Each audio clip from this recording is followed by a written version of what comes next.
A journalist versus 20 conspiracy theorists. Dude, this is actually really awesome. I'm surprised it didn't get more views. You've got Andrew Callaghan and 20 conspiracy theorists. And in the intro, it's amazing. I love it. There's a guy who's like, beyond the ice wall is more civilizations. Probably my favorite conspiracy theory because it sounds so awesome. And if you don't know, the idea is this. There is an ice wall. The Earth is not flat.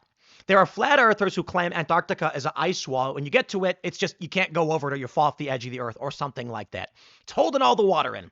Silly, because the Earth is round. However, there's another conspiracy theory that the reason you can't fly through Antarctica and they'll stop you is because it is a giant ice wall. It's a ring around the 7 continents. Earth is bigger than people realize. And when you go past the ice wall, that's where Tartaria, Atlantis, you name it, Mount Olympus, whatever you want. I love this conspiracy theory. They argue that there are great advanced civilizations. What we think are aliens are actually just other humans. And we are trapped inside the ice wall barrier intentionally as slaves, chickens in a chicken coop, that certain humans are allowed to live and certain humans outside of it live in luxury, space travel, all that good stuff. But we're trapped in here because somebody's got to mine the cobalt. Let's play a little bit of this. We can find some middle ground and become friends. All right, my first claim is QAnon is a baseless conspiracy theory. There's no evidence of a global cabal of Satan-worshipping, child trafficking elites that control everything. Okay, I'm going to address that claim first and foremost. Yo, he just mashed a whole bunch of things into one, which makes him correct, but is in the stupidest way. It'd be like me saying, QAnon is a baseless conspiracy. There is no cabal of global elites that control things around the world, and also the moon is made of cheese. It's like, well, adding that moon is made of cheese qualifier just makes the whole thing false, because together, yes. If like the claim is as a whole, cabal of global elites controlling everything, moon made of cheese, false. No, hold on. Let's just stop there. Satan worshiping, adding the phrase Satan worshiping is what breaks this. There is a general, I don't even want to call it a theory. It's a fact. Global elites control everything. That's just saying like the sky is blue. Yeah, global elites control. People who run corporations. People who run government, and these are the elites. They exist, and they do control everything. They have meetings. They coordinate. They have to. At the lower levels, we do this, right? A manager of a local taco shop has to talk with the city about water. Oh, the owner of the business and the government, they're colluding. Well, yeah, at a low level, no one cares. At the highest level, Elon Musk has to negotiate terms, treaties, or otherwise with sending rockets into space because rockets fall down. Well, actually, he recovers his. But you get the point. Starting with QAnon is baseless. I agree. I think QAnon is silly and dumb. There is evidence. There are prominent elites that are in some way occultist and traffic children. It doesn't mean that they control everything. That's an absolute statement. So wait, that's his first claim. And if you're a conspiracy theorist, you have to debate that. I won't even bother getting up. Tinfoil hat. I also want to point out tinfoil hats actually amplify the radio waves in your brain. What happens is radio waves can enter your brain from all directions. If you're wearing a tinfoil hat, they go up and bounce around before leaving instead of just passing through you. So the tinfoil hat thing is not real. Oh, man. Thanks for coming. I appreciate it. My pleasure. Yeah, man. I'm a little quicker than I look. Yeah. So my issue is with the claim in and of itself, right? Yeah. The fact that QAnon may be baseless then means that there is no child trafficking ring going on. That's akin to saying that the Easter Bunny is not real. Therefore, there was no conspiracy to hide Biden. Well, first of all, he basically just said exactly what I said, and he's correct. Before we proceed, there's definitely horrible child sex trafficking rings that exist in the U.S. Sure. I just think that pedophilia is a pervasive problem among all crests of society. I just think that the rich have an easier time covering it up because they can pay for lawyers and they have money to keep people quiet. So he agrees with the conspiracy theory that, yes, there are low-grade, dumb pedophiles. We're going to arrest them and fine them. But the powerful elites get away with it? Okay, agreed. No conspiracy then? That in and of itself is a conspiracy that you just described. Well, then I'm a conspiracy theorist, conspiracy. I guess, Okay, see, this is the problem with Jubilee that I have. It's an interesting idea, journalists versus conspiracy theorists.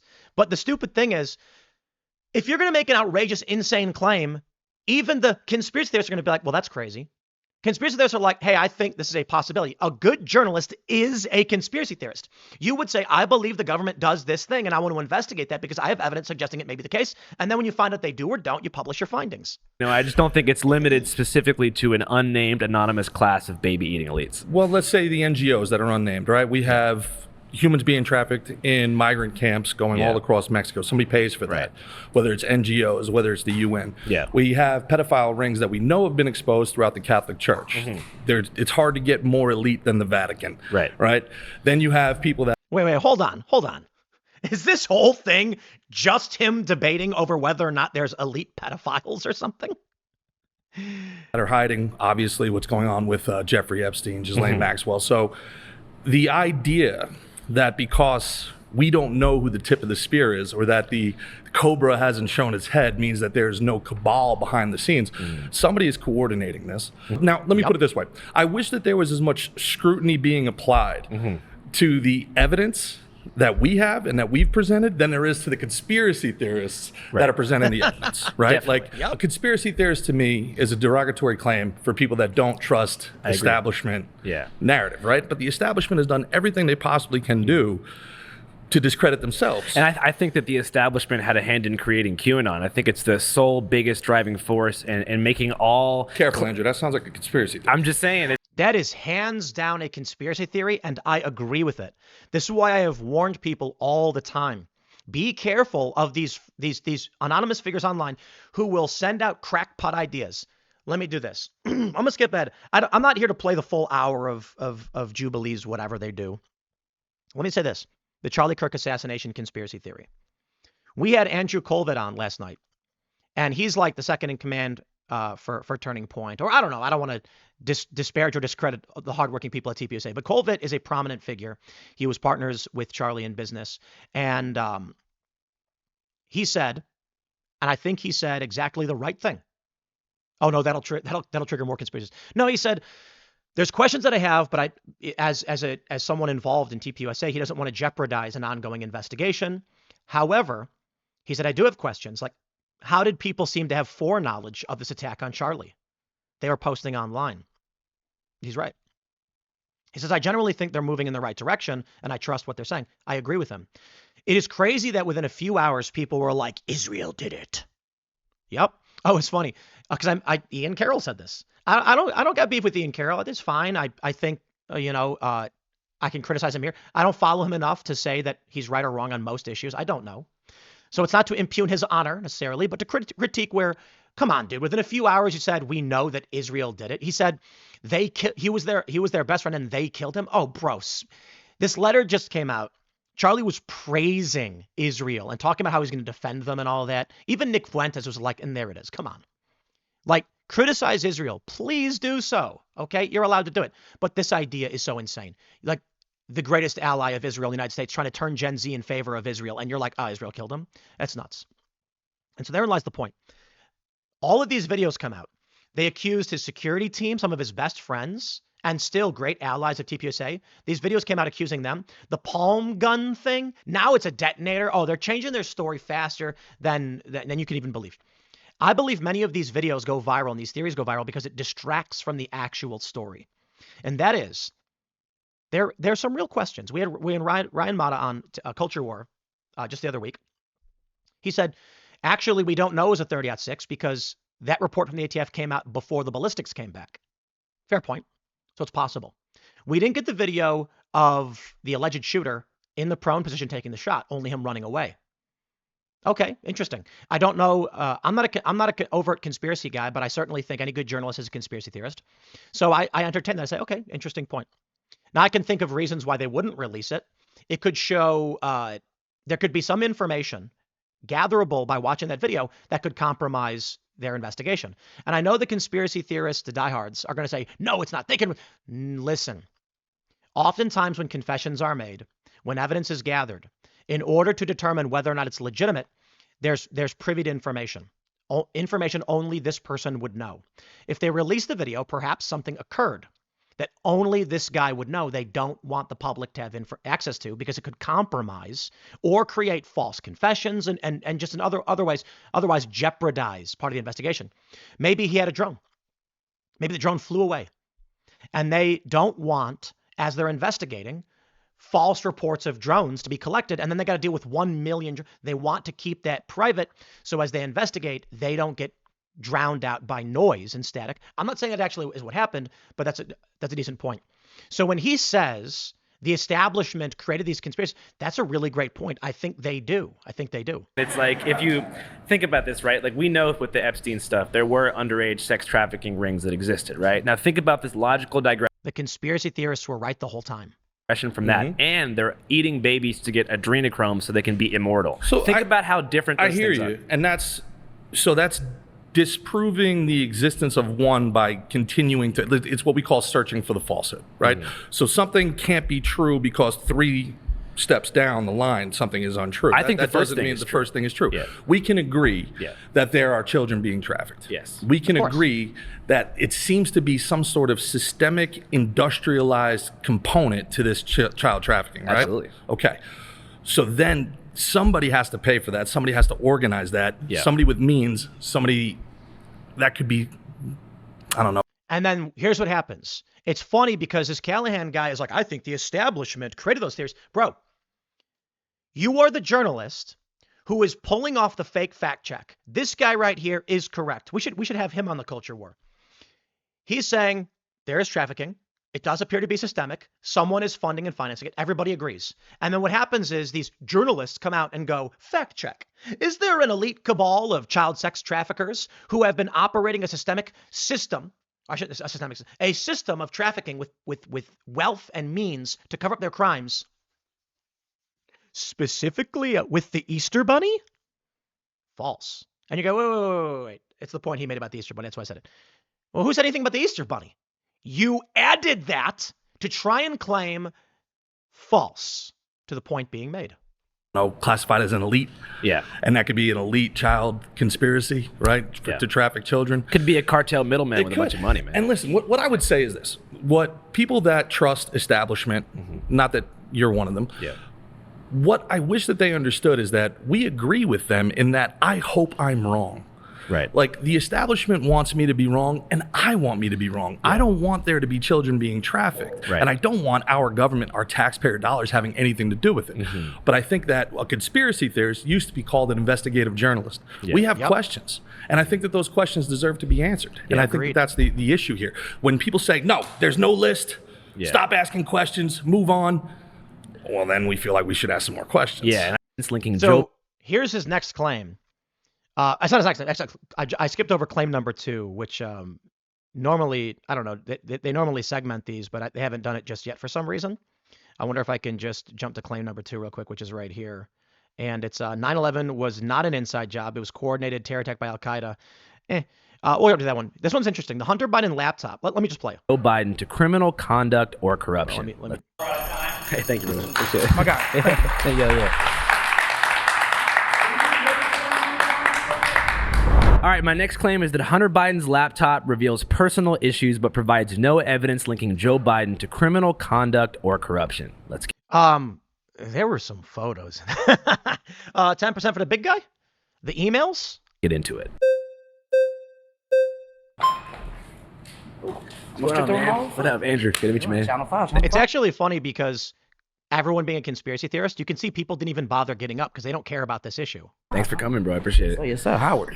Good to meet you, Howard. Man, so your first part right there, you said about with the personal laptop. Yeah. When already isn't that the same one that he was sitting there smoking crack on? Yeah, too, but right? smoking crack is not a major conduct error. But it's not about smoking crack, but the laws that he was passing about some people doing that crack was more harsh than what was going on with his son, right? I mean, the disparity between the 1994 crime bill being passed by Biden and others, and then his son being able to smoke all that crack while simultaneously having the presidential budget to protect him is definitely a disparity. However, part of what Hunter Biden told me is that his, I think it was the senior thesis that he wrote at Georgetown about the disparity in the crack sentencing in 94 is what caused Joe Biden to kind of repeal that and roll that back later. No. This is a really great point about corruption that we don't even consider. What did I bring up? The emails, 10% for the big guy? Joe Biden knew his son was a hardcore drug abuser and could have had him arrested and charged, but did not. That's corruption. That is the epitome of corruption. It's a hard question. Anybody has. You find out your kid is committing crimes. Here's a question for you guys. Comment. Real question. You find out your child committed let's say your child gets in a hit and run, hits a vehicle, bang. Nobody's dead or injured or anything like this, but serious damage to the vehicles, flees the scene. They come home and they say, I hit a car, I panicked, and I fled. That's serious crime. What will you do? Will you turn them in? Will you cover up for them? Will you take the fall for them? You could say it was me who was driving. There's no video of it, but they know the car. They know the color. The car is damaged. It's only a matter of time before it's found out. Will you, the parent, say, I was driving and I panicked, and then take the penalty for your child? Or will you say, you've broken the law, you've got to pay the consequences?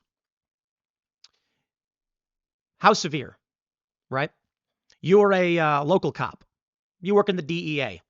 You find out your brother-in-law is making methamphetamine. Do you turn him in? What if he blackmails? I'm just kidding right now. Because you all know the plot to Breaking Bad. But it's an interesting question, right? Joe Biden, chief law enforcement officer of this country, knew that his son was a serious drug abuser, even as vice president, gave him opportunities, gave him jobs. That's corruption. But let's just be real. What was revealed from the laptop was more than just that. That's light corruption. You know, what about 10% for the big guy from the emails? What about the images that we got of Joe with Hunter's associates when he had claimed, I don't know any of these guys. I don't have nothing to do with this. He was giving his son lucrative jobs. He was giving his brother lucrative contracts. Come on. In the 90s. I mean, but you said about rolling it back, but it's I don't care about the rest. Let's jump to they flagged this guy right away. He did make a really great point, and I respect it. Oh, yeah. Good to meet you. Nice to meet you. Good to meet you. Thanks for coming. Thanks. My first question for you is, do you know when Joe Biden pardoned Hunter? It was something like 15 minutes before his term ended? Well, like the timeline that he did for that. Well, I know that whenever Hunter became on the board of a Ukrainian energy company called Burisma, or it was Burisma, Joe Biden was involved in his pardon. But I just want to say that the conviction that resulted in the pardon was not anything related to like corruption. It was specifically just tax evasion, which happened during a crazy crack bender when he still somehow was on the board. And then also it was a charge related to being a drug user in possession of a firearm, which apparently... Okay, once again, I'm not even to bother with this one. Is that the last of his claims? Even because I got to be honest. Here we go again. He has created a circumstance by which he is admitting Joe Biden was corrupt. There was criminal conduct, but the laptop didn't link him to the corruption. No, because he was already linked and some of the stuff on the laptop kind of just showed what we already knew. It wasn't linking him. It was nothing new. He's sitting here being like, oh yeah, Joe did a ton of corrupt stuff. We know. Spare me. This is so stupid. This guy, I don't know if this is the guy who claims that there's an ice wall or whatever. Is this one? Oh, man, let's go. Sadil, my guy, how you doing? I'm good, man. Good to meet you. Shamvoy, pleasure Good to meet you. I appreciate it, man. That's right, that's Shamboy. right. All right, so I'm going to do this in 3 different parts, right? 3 different parts, easily, real quick. If we were moving barreling through space in the widely accepted version. Real quick, is this a new claim that he made? That the Earth is not flat or something? Because this guy is just...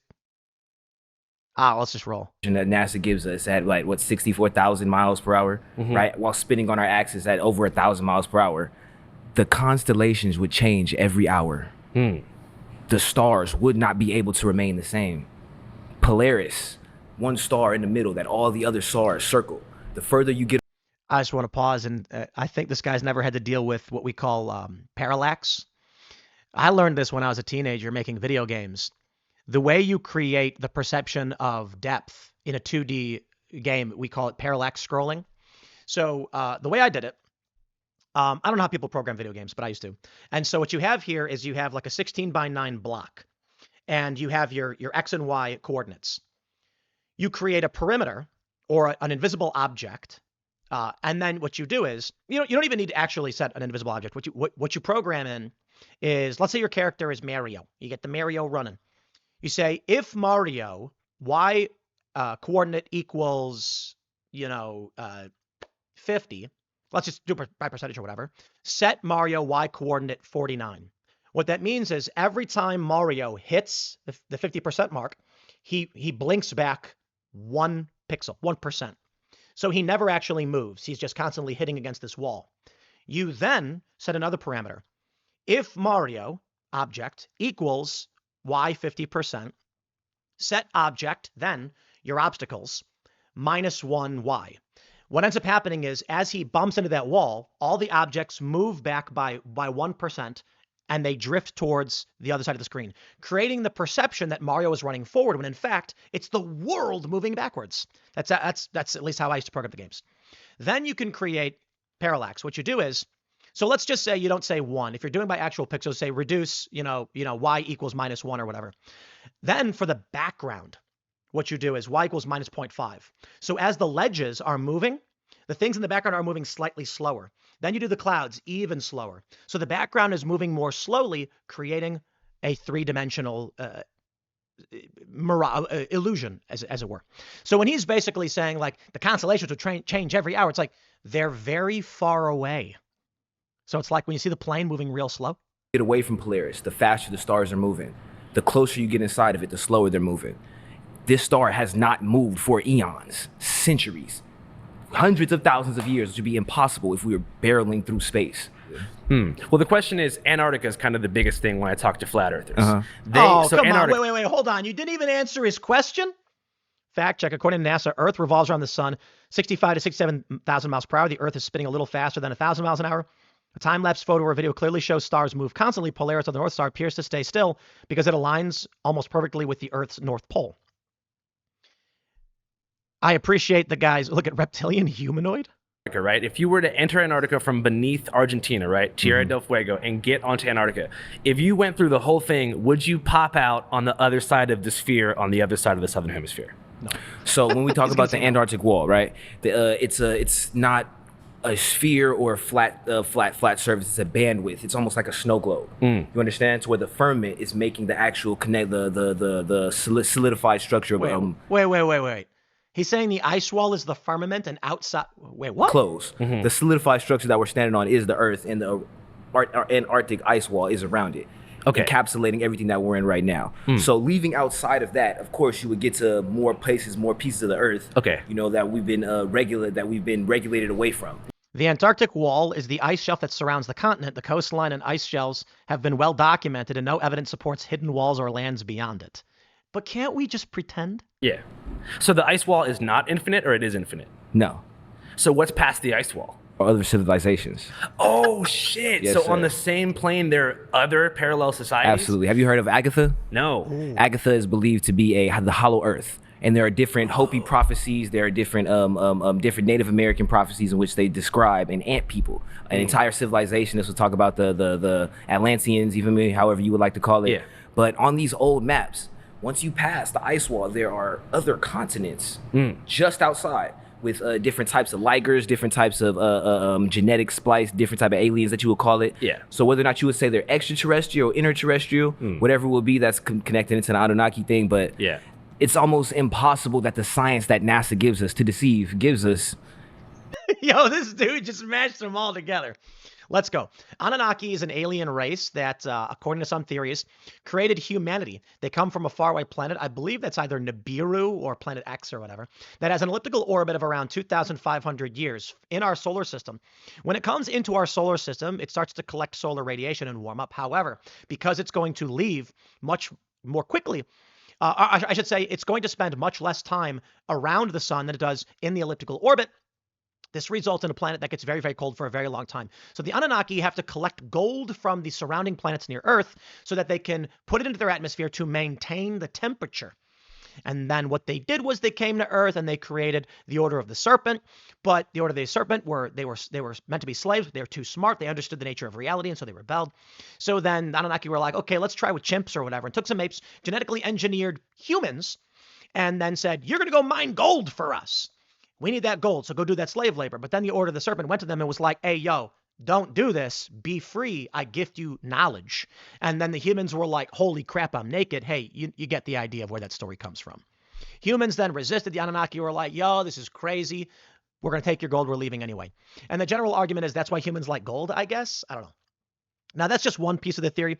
The other funny thing about it is just this guy saying Anunnaki, aliens, reptilians, whatever. Okay, yeah, he's just mashed them all together. The general idea that I've seen for the ice wall sphere Earth theory is that the ice wall keeps us in this tiny pocket on Earth where we are effectively slaves. And there's a hierarchy to those slaves. Think of it like the Hunger Games. The Hunger Games, they revolt because they know the capital is living like kings and they're not. They have the Hunger Games keep them in check. How would you deal with that? Quite simply, don't let the districts know the capital exists. And then they'll just think this is all there is and there's no one to rebel against. So we who live in the inner continents of this ice wall on this great planet, we are slaves. We live in squalor and limited technology. We have low-level slaves who mine cobalt and the high-level slaves who do stupid things like this and get to live relatively well. But outside and beyond the ice wall, it is a spherical planet with a ring of ice surrounding this one pocket of the Earth where we are kept in like chickens in a chicken coop. Outside, you have Atlantis, Tartaria, Olympus, great advanced civilization who can travel the stars and leave. And the firmament was placed on top so that we are trapped here like slaves, and only they can move freely between. I don't know if there's actually a firmament in that regard. But the idea is when you try to fly over the ice wall, the military stops you. You feel me? I mean, just on a base level, I hope that what you're saying is true. On like a science fiction adventure level, I want to go there and talk to the ant The people. world's way more interesting, right? But the big question is, what is the benefit that NASA would have in convincing us that the Earth is round as opposed to flat? Like, what's the benefit for them? Strongest indications of the slave mind is to get you to deny what you see with your own eyes. To get you to be able to see how close the sun is, how close the moon is, to be able to see the waters above and the waters below, to be able to connect these things in nature to yourself and deny it because somebody tells you that's not true. Why are they flagging this guy? I love this. This is fun. You can't see radio waves. So is it supposed to be that there's a magic connection, or can I just think about EMF? Come on. So, thanks for the time, bro. I appreciate it. That's so lame. Why'd they vote it out? Hell yeah, thank you, man. What's next? The Earth is not flat. It's a sphere. How you doing? What's going on, man? Thanks for coming. Andrew, good to meet you. Thanks. My pleasure. My first question for you is, do you know what NASA means in Hebrew? Oh, shit. Are you a Hebrew Israelite? Somewhat. I think it's Okay. in my blood. Okay, cool. Respect. Yeah. What does NASA mean? To deceive In what language? in Hebrew. Is that true? Do we have a Hebrew scholar around Yeah, us? 100%. You can look it Okay. up on your own time, for sure. When you talked about the star, Wrong. The Hebrew word nasa means to lift, to carry, or to raise. What? To lift, to bear, to carry, to exalt. See, man, Oh, okay, here you go. Naysay means to lead astray.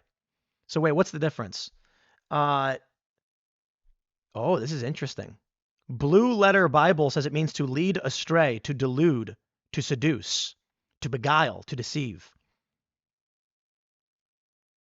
Okay, Bible. I'm going to pull this in. We got a fact. It says there's no credible evidence. NASA acronym is in Hebrew with a transliteration to Neshe, but it's pronounced Nasha. Okay, there, Nasha.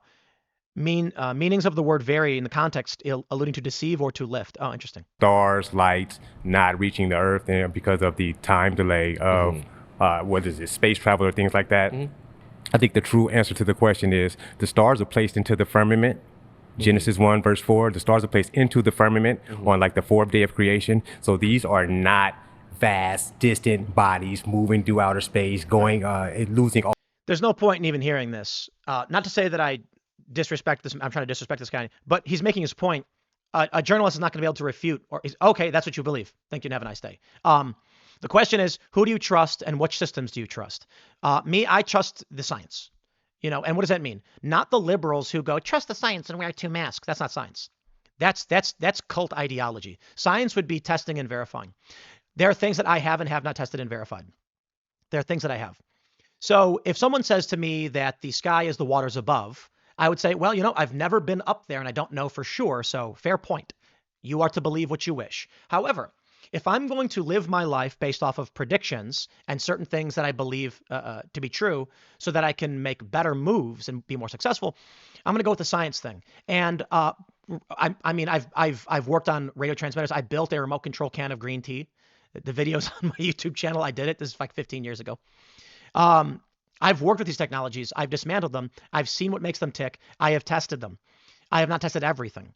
But what I can say is I don't have any basis by which to believe there's water above us other than the statements in the Bible. And that's fine because for the most part, stars are statements in a book. But in terms of these two trees of what I would describe as divine creation versus systemic scientific branch. I don't know how you describe it because God created all of it. But when I look at this, I'm like, there are a lot of things that we don't know for sure, but we base our lives off of, and we tend to be correct when we do. So when he says the stars are in the firmament, it's like, well, I don't know. It doesn't affect me on a day-to-day basis. You can navigate the globe based on the stars, but you're not going to actually do the test to determine whether or not the stars are made of what people think they are. It's just circumstantial evidence based on our observations, how far light travels, how it's manipulated by the gases it travels through, and then we can make a determination like playing a Sudoku puzzle. But because of that, I say this. I believe in God, but I have actually done science with electromagnetic force. That leads me in that direction where I'm more likely to believe that my cell phone is powered by batteries, radio waves. I have screwed with lithium and other alkali metals and things like that, see how they interact, and I'm leaning in that direction. There's no point in making this argument because all you can really say to him is that you've looked at evidence and you believe it. I've not seen everything you've seen. However, I'm going to live my life based on what I believe and you on yours. All of their energy and then So that light getting to Earth 100,000 years later. The reason they are stationary, like my gentleman mentioned, is because they're placed in the firmament. They're not going to move. They're going to forever be just in the place where God placed them. So what is the sky? The sky is a hard, tangible expanse. It's the reason it's called the firmament. It's a dome. We live in a snow globe, right? On a deeper level, though, like how would NASA benefit from, Oh, I love the question. I forgot that. Yeah. You're hiding God's handiwork. God is the creator. As soon as I change what he created, I bring into question his existence. Or you understand what I mean? Right. So also NASA, when you take a T, the letter T, and you place it inside of NASA, you now get, and you play a little bit of scramble, you're going to get the word Satan. So what we're getting at now is a diabolical game. Okay, come on. What else do we got? It's awesome. Appreciate you. Yeah. So as far as flat Earth, I just wanted to kind of give some facts that I had found. Where do you think that the spherical Earth story came from? I know we used to have Eratosthenes. They say back in the day, he was like, how big's the Earth? And so they measured the shadow at two different points, I think some 50 miles apart, at the same time of day and compared the angles that they got, and the angles were slightly different. And so a lot of people are like, how is that possible? The reason why humans knew since like early BC the Earth was round was because the simple argument is that ships go down on the horizon. And I actually think the flat Earth stuff is much more aligned with the deception of Satan. And I mean that somewhat figuratively because I don't know that I follow those traditions, but I mean like we are deceived. The reason why is I think that humans had a general understanding of reality, which included the existence of God and our importance and our mission for a long time. And now we are getting these modern sociological manipulations which tell us to not believe what humans have always known to be true. a non-spherical model. And there was a particular scientist who changed that understanding. Okay. What was his name again? Okay, so actually around 2000 BC, before Christ existed, Yes. almost every ancient civilization believed in a flat Earth system. It was a 3-tier model. So it had the Earth and heavens above and hell underneath. Now, what they were speaking about with the firmament is it's spoken as it's actually heaven, but it's also spoken as a very tangible object. Right. So when you hit the heaven, I'll eat that one when they're saying that Egyptians, Babylonians believed the earth was flat. There was a point in humanity at which they just generally understood the earth was round based on seafaring and things like that. But fair point. I'll eat that one. you can break through. What we might think that is like a sound barrier, breaking through the sound barrier. Yeah. So what they when you're looking at it, 2,000 years BCE, they ended up losing a lot of that information. It wasn't until around the 3rd to 6th century when Christianity started taking over forcibly many communities and areas and sending their priests down who were the most educated. Right. And so we were following their education systems. Whoa, so you think that the circular Earth model is a product of colonization? Well, between the 3rd and the 6th century, after. Oh, God. Eratosthenes. That's the guy. And I love this because I was working with Discovery. I'm sorry, Eratosthenes. I put an S in there. And he called him Aristophanes. And I'm like, bro. Eratosthenes. Eratosthenes. Look at this. 195, 194 BC. A polymath. Best known for the first person to calculate the Earth's circumference, which he did by using the extensive survey results he could access in his role at the Library of Alexandria. There you go. Look at that. After Christ existed, that's when they started forcibly changing the models over. And Oh, my God. anyone who started to believe in the spherical globe, they actually were said to be taking those people out. So You don't think this may be because Western Europe was like a kind of a little bit ahead scientifically from other parts of the world? well, I don't care to actually go any in. I recommend you guys actually watch the. Oh, he got this guy back. Watch the full episode. I'm not here to watch the full thing, but I don't know. This is too all over the place for me to give you a general critique on. What I can say though is, a lot of the stuff is kooky and it's fun, and I agree with Andrew on this is an amazing episode. I recommend you guys watch the full thing. Where he's like, on a sci-fi level, I would love it if there was life beyond the ice wall. How cool would that be? But the problem I have with conspiracy theorists versus journalists in the grand scheme of things is that these fact checkers tack on things unrelated to theory, and we saw that in the very first go about the cabal of child traffickers and the Easter Bunny. He didn't literally say Easter Bunny, but when you put all these things together, it's like, hey, dude, you're creating an idea no one is pushing to discredit the full idea. Searching for the falsehood, as the guy called it. Anyway, I don't know why I did 40 minutes on this. This is fun. You go watch the full thing. I'm going to leave it there. Smash the like button. Share the show with everyone you know. Stay tuned. More stuff throughout the day. Thanks for hanging out. We'll see you on the next segment.